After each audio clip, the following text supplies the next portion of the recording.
Magandang umaga mga suki!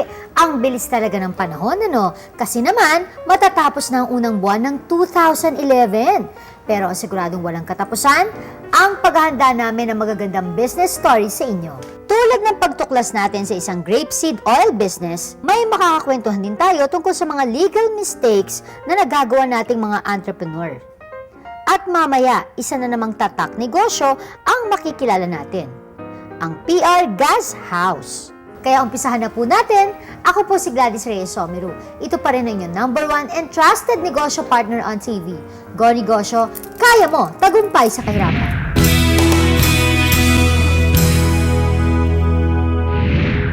Mga suki, may isa kaming negosyong nakilala na siguradong kaiinteresan ninyo.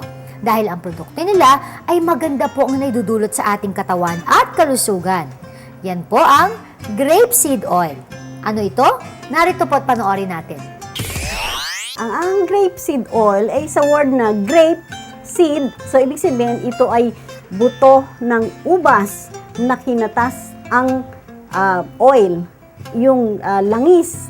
At pagkatapos, ay siya ay ginawa nating capsule. Ang content kasi nitong ingredients nila actually may omega-3, marami siya, omega-6, omega-9, may vitamins A, C, E, beta-carotene, ayan. Kumbaga, mo sa certification of analysis ay sobrang dami na talagang it really works wonders. It puts our body yung natural healing natin na i-enhance. At pagkatapos, ito naman na isang anti-cancer na based on sa mga testimonials ng abroad at saka dito sa atin, ay marami tayong cases na talagang natulungan nito. Marami-rami na rin po ang mga fruit and vegetable-based supplements sa market. Pero ano po ba makikita nilang bago sa grapeseed oil? Kasi lahat ng tao tatanda kasi. So, siyempre hahanap tayo ng isang pagkain na walang side effect pero malaking maitutulong sa buhay natin. Ito ang ating grapeseed oil extract ay mabisa din ito sa mga dry na scalp. So, from head to foot yan. At sa ating face, pwede nating ihilamos sa gabi. O kaya sa mata, ipahide mo siya. Pero yung mga may sore eyes, yan. May mga arthritis, may diabetes, may high blood, may problemang nagpapalpitate ang heart nila.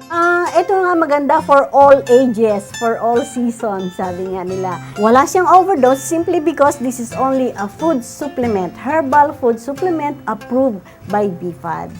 Ano-ano pong pagsubok ang hinarap ng negosyo ninyo? Lalo na pagdating sa pagkuha ng tiwala ng mga tao. Competition. Kasi nung malaman nila na talagang sobrang ganda nitong produkto na grapeseed oil extra, so yung mga taga Binondo, yung mga taga kung saan-saan dyan, talaga naglipana sa kalsada, sa Baclaran.